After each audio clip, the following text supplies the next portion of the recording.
Tahukah kamu, vaksin COVID-19 berperan besar dalam menurunkan risiko penyakit berat akibat virus corona. Tapi, bagaimana vaksin bisa melindungi tubuh kita? Di video ini, kita akan membahas secara singkat dan jelas tentang vaksin virus COVID-19. Vaksin adalah produk biologis yang berisi antigen berupa mikroorganisme atau bagian darinya virus atau bakteri yang sudah dilemahkan, dimatikan, atau direkayasa yang jika diberikan kepada seseorang akan menimbulkan kekebalan spesifik secara aktif terhadap penyakit infeksi tertentu. Berikut adalah poin-poin penting mengenai vaksin.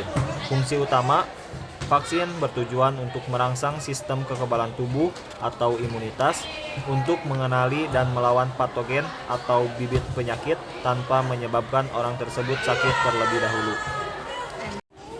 4 metode pembuatan vaksin. Yang pertama, vaksin berbasis virus murni. Yang kedua, vaksin yang berbasis gen atau DNA. Yang ketiga, vaksin berbasis vektor adenovirus. Keempat, vaksin subunit atau berbasis protein. Tahapan vaksin pada virus COVID-19. Virus COVID-19 diambil dari vaksin yang terinfeksi, lalu dipilih strain virus yang paling stabil untuk dijadikan bahan vaksin. Virus diperbanyak di laboratorium menggunakan sel hidup, biasanya sel vero. Tujuannya agar jumlah virus cukup banyak untuk diproses lebih lanjut. Virus kemudian dimatikan menggunakan bahan kimia. Virus tidak bisa berkembang biak dan tidak menyebabkan penyakit, tapi bentuk aslinya masih utuh. Virus yang sudah mati dibersihkan dari sisa sel dan zat lain, sehingga diperoleh virus murni dan aman. Virus inaktif dicampur dengan adjuvan untuk memperkuat respon imun dan bahan pun stabil, lalu ditentukan dosis yang tepat. Untuk uji klinis, vaksin diuji ke hewan dan manusia untuk memastikan aman, efektif, dan mampu merangsang pembentukan antibodi terhadap COVID-19. Produksi dan distribusi. Setelah lolos uji, vaksin diproduksi massal dan digunakan untuk imunisasi. Kelebihan dari vaksin berbasis virus murni yakni telah umum digunakan, sehingga sudah bisa diketahui kualitasnya. Selain itu, antigen komplit dan adjuvan atau substansi yang dimasukkan ke dalam tubuh dapat memicu sistem imun tubuh. Yang berbasis gen atau DNA vaksin berbasis gen adalah vaksin yang tidak menggunakan virus COVID-19 utuh, melainkan hanya materi genetik yang berisi instruksi untuk membentuk bagian tertentu dari virus. Tahap pertama adalah identifikasi gen virus. Ilmuwan mempelajari virus SARS-CoV-2 dan memilih gen yang paling penting, yaitu gen yang mengkode protein spike. Karena protein ini berperan dalam infeksi virus, tahap kedua yaitu pembuatan materi genetik. Gen protein spike tersebut dibuat di laboratorium dalam bentuk DNA atau mRNA tanpa melibatkan virus hidup maupun virus mati. Tahap ketiga adalah pembungkusan materi genetik. Materi genetik dibungkus dengan pembawa khusus seperti lipid, nanopartikel agar bisa masuk ke dalam sel tubuh dengan aman. Tahap keempat yaitu penyuntikan vaksin ke tubuh. Setelah disuntikan, materi genetik masuk ke sel dan dibaca oleh sel tubuh sebagai instruksi. Tahap kelima adalah pembentukan protein spike. Sel tubuh akan memproduksi protein spike virus sesuai instruksi genetik, bukan membentuk virus utuh sehingga tidak menyebabkan penyakit. Tahap keenam yaitu respon sistem imun. Sistem kekebalan tubuh menggali protein spike sebagai benda asing, lalu membentuk antibodi dan sel memori imun. Tahap terakhir adalah perlindungan tubuh. Jika virus COVID-19 asli masuk ke tubuh, sistem imun sudah mengenalinya dan dapat melawan infeksi dengan lebih cepat. Hanya saja, lanjutannya, vaksin berbasis gen tersebut belum ada yang dipasarkan karena belum dapat dibuktikan dari sisi daya guna dan keamanannya. Hingga saat ini, vaksin berbasis gen baru digunakan kepada binatang, belum untuk manusia. Vaksin berbasis vektor adenovirus adalah vaksin yang menggunakan virus adenovirus yang telah dimodifikasi sehingga tidak berbahaya dan tidak bisa berkembang biak.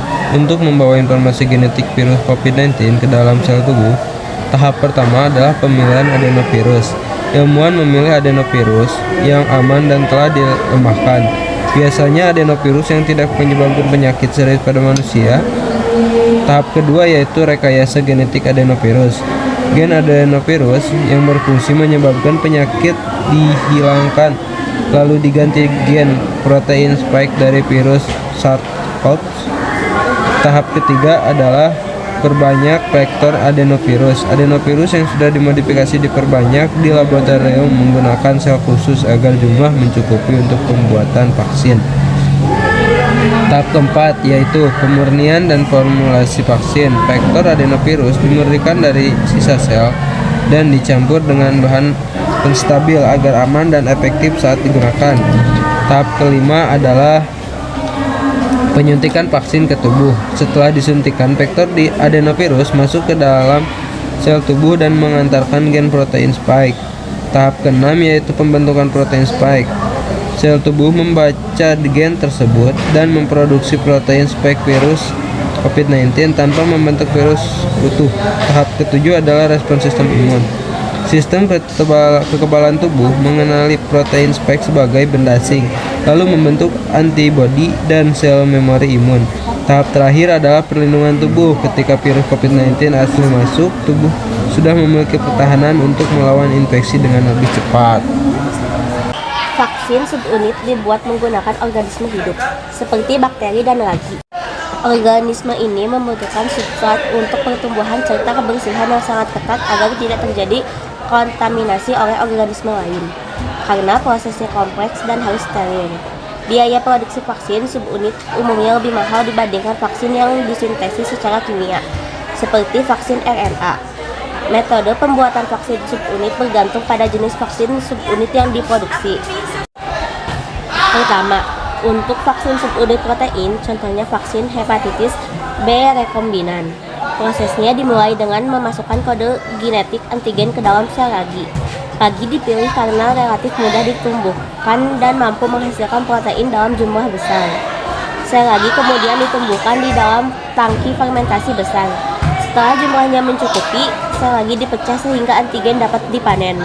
Protein antigen yang sudah dimurnikan kemudian dicampurkan dengan komponen vaksin lainnya, seperti pengawet untuk menjaga kestabilan vaksin dan adjuvan untuk meningkatkan respons sistem imun, biasanya berupa alum.